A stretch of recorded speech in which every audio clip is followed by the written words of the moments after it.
Bem-vindos, irmãos, à reunião de meio de semana, de 19 a 25 de maio de 2025. Vamos começar com o discurso de tesouros da Palavra de Deus. Imagine o silêncio antes de uma tempestade tropical, nuvens escuras avançando, ventos girando e aquela sensação indescritível de que algo grande está para acontecer. Nessas horas, cada batimento do coração parece fazer a mesma pergunta: que passo devo dar agora para proteger a vida que Jeová me confiou? É exatamente para esses momentos que recebemos o conselho do nosso amoroso Deus. Quando acontecer um desastre, pense bem antes de cada passo. O primeiro desafio é admitir que somos frágeis. Não controlamos terremotos, enchentes, guerras nem epidemias. Ainda assim, Jeová não nos deixa indefesos. Ele nos dá princípios que salvam vidas, como o de não acreditar em qualquer palavra. Provérbios 14:15. A pessoa ingênua, diz o texto, acredita em qualquer palavra, mas o prudente, você, seu cônjuge, seus filhos, pensa, avalia e consulta fontes confiáveis antes de agir. Prepare-se antes que o perigo chegue. Quando autoridades se adiantam e anunciam um furacão ou um surto de doença, não é hora de improvisar. Romanos 13:1, 5, 7. Lembra que autoridades existem para o seu bem. Logo, é sábio obedecer a ordens de evacuação, recolher documentos, estocar água potável, alimentos não perecíveis e um kit de primeiros socorros. Ao seguir essas instruções, mostramos apreço pela dádiva da vida e imitamos a prudência elogiada em Provérbios 14:15. Fuja da desinformação, por amor à vida.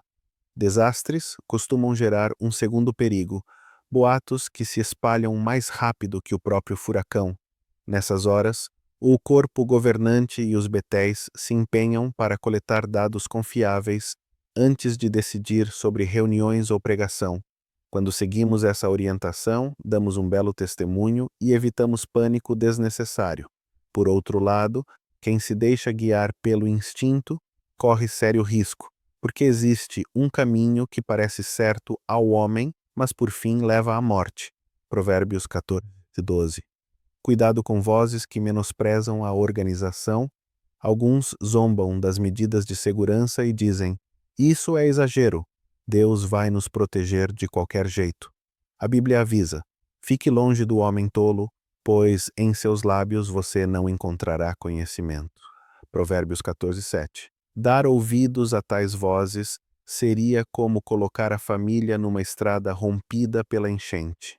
O amor verdadeiro se expressa em prudência e não em bravatas. Para meditar, anciãos estejam prontos. A revista de julho de 2024 nos perguntou: anciãos, vocês estão preparados para obedecer às orientações de Jeová e confiar completamente nele quando acontecer um desastre? Lembre-se do sacerdote Zadok, que em tempos de perigo levou a arca em obediência total ao rei ungido. Da mesma forma, os anciãos de hoje se destacam quando 1. Seguem as orientações, revisitando com a congregação o protocolo para emergências e cooperando com Betel em perfeita ordem. 2. São corajosos, mas cautelosos. Enxergam o perigo e se escondem, planejando cada resgate com segurança. 3. Confiam em Jeová, certos de que ele se importa com cada ovelha e também com quem está tentando ajudar.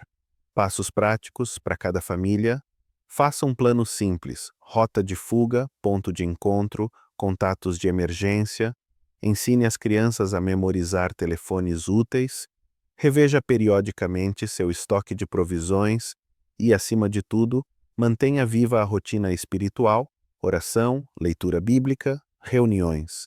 Mesmo que por videoconferência, essas práticas renovam a fé e nos lembram de que Jeová continua no controle, ainda que a terra trema.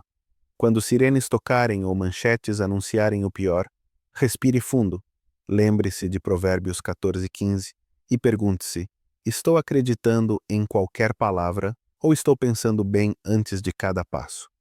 Recorde também que há um caminho que parece certo, mas Jeová vê o final dessa estrada. Afaste-se de conselhos tolos, siga as orientações das autoridades e da organização e confie no Deus que nunca falha. Se fizer isso, você não apenas protegerá sua própria vida, mas será uma luz para todos que o observam. E então, em meio ao caos, muitos perceberão que a verdadeira segurança se encontra sob as asas protetoras de Jeová. Bem-vindos, irmãos, às joias espirituais desta semana, de 19 a 25 de maio de 2025. Começamos com a primeira pergunta: por que o homem de reflexão é odiado? Provérbios 14:17 declara: quem se ira facilmente comete tolices, mas o homem de reflexão é odiado. A expressão homem de reflexão ou de raciocínios pode ser entendida de duas maneiras complementares. Em primeiro lugar, designa aquele que usa a mente de forma criteriosa, analisando fatos à luz dos princípios de Jeová. Pessoas que preferem conclusões superficiais ou movidas pela emoção sentem-se expostas quando alguém argumenta com lógica fundamentada na Bíblia. Assim, em vez de apreciar a clareza que a reflexão traz, elas reagem com hostilidade, pois a verdade desafia seus preconceitos e interesses. Foi o que Jesus explicou em João 15:19. Por não se conformar ao mundo, quem faz a vontade de Deus normalmente é alvo de ódio. Próximas pergunta: que joias espirituais você encontrou na leitura da Bíblia desta semana? Provérbios 14:1. A mulher realmente sábia edifica fica sua casa, mas a tola a derruba com as próprias mãos. Lição: a sabedoria que vem de Jeová fortalece tudo que está sob nosso cuidado: lar, congregação e estudos bíblicos. Ao cultivá-la por meio da oração e do estudo, evitamos decisões impetuosas que poderiam derrubar a fé de outros. Provérbios 14:2. Quem anda na sua retidão teme a Jeová, mas quem segue caminhos tortuosos o despreza. Lição: integridade diária é um ato de profundo respeito a Deus. Quando nossa vida reflete o que pregamos, o nome de Jeová é honrado e as pessoas se convencem de que a verdade produz bons frutos. Provérbios 14:7. Afaste-se do tolo, pois não encontrará conhecimento nos lábios dele. Lição: selecionar bem nossas companhias protege a espiritualidade. No ministério, se alguém adota postura zombeteira, podemos sair com cortesia e investir tempo em corações receptivos. Provérbios 14:12.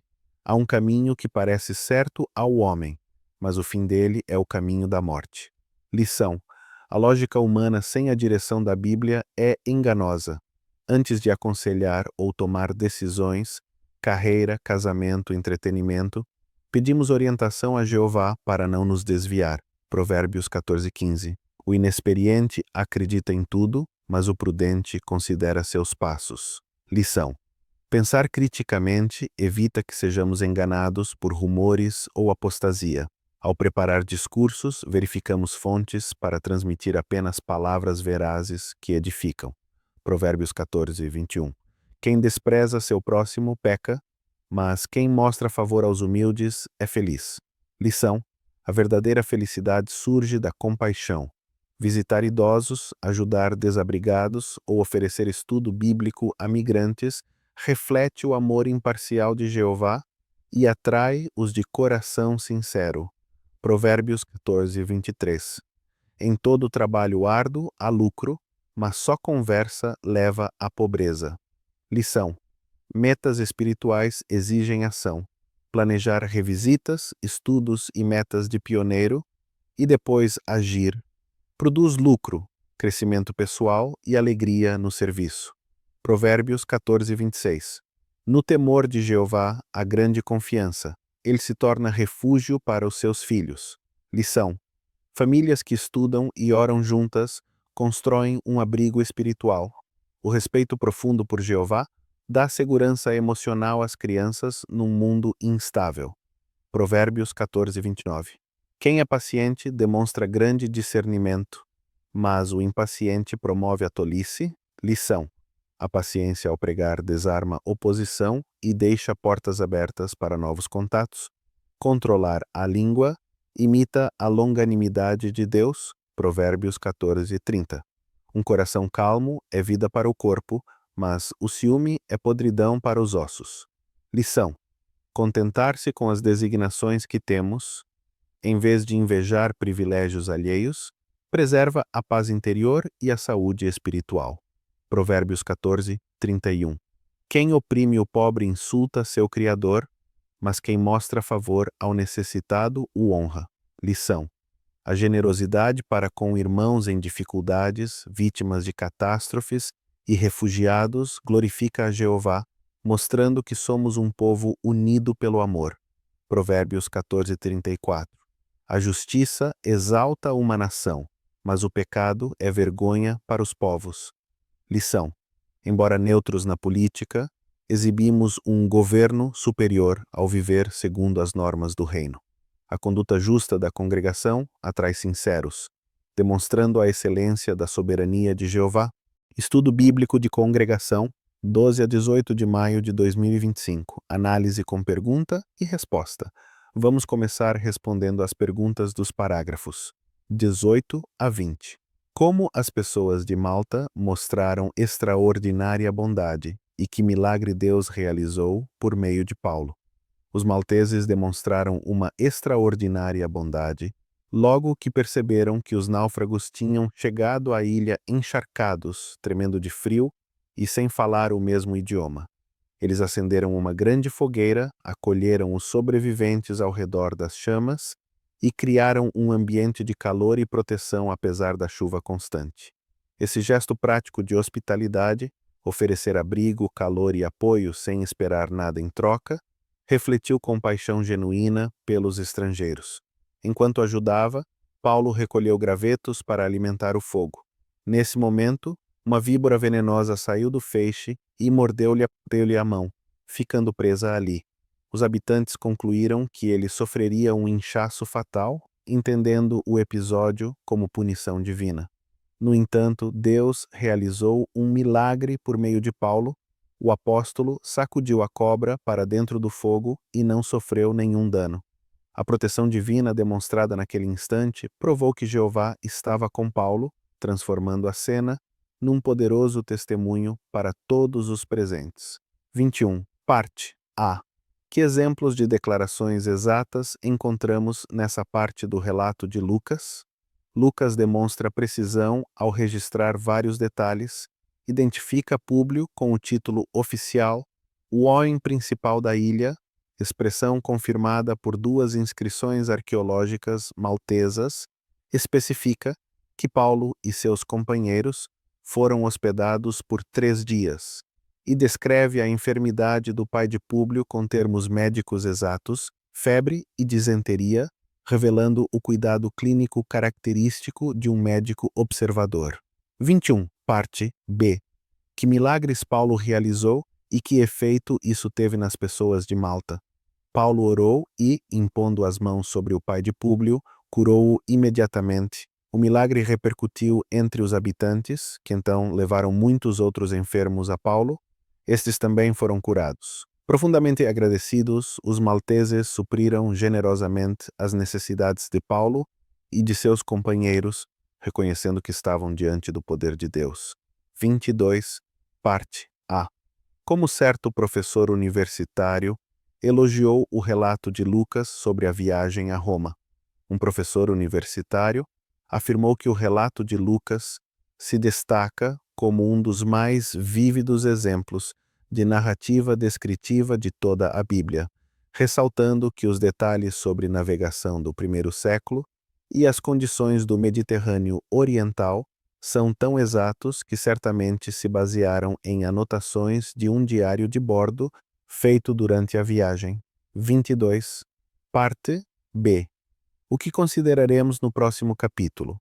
No próximo capítulo veremos o que aconteceu com Paulo e seus companheiros quando por fim chegaram a Roma e como Jeová continuou a dirigir os acontecimentos ali. Agora analisamos o requadro. Onde ficava Malta? Em base a las siguientes perguntas. Pergunta 1. Qual ilha corresponde melhor a Malta, onde Paulo naufragou, e por quê? Resposta. O candidato mais convincente é a atual ilha de Malta, ao sul da Sicília. Empurrado pelos ventos da tempestade depois de passar por Cnido e sob Creta, o navio teria continuado a derivar rumo oeste. Não faria sentido virar bruscamente para o norte, em direção ao Adriático. Além disso, no século I, a expressão Mar de Adria abrangia as águas a leste da Sicília e a oeste de Creta, exatamente a região que circunda a Malta de hoje. Pergunta 2. Por que locais alternativos, como Miljet, Croácia, ou uma ilha perto de Corfu, são considerados improváveis de ser a Malta de Paulo? Resposta: essas ilhas ficam muito ao norte, no Adriático moderno, e alcançá-las exigiria que o navio, em plena tempestade, revertesse o curso contra ventos predominantes, algo pouco plausível para uma embarcação do primeiro século. Embora Atos utilize o termo grego melita e mencione o Mar de Adria, o texto esclarece que, na época, essa designação cobria uma área bem maior do que o Adriático atual, incluindo o Mar Jônico e as águas próximas à Sicília. Assim, fatores geográficos e meteorológicos apontam para a ilha de Malta, ao sul da Sicília, em vez de Millet ou Corfu,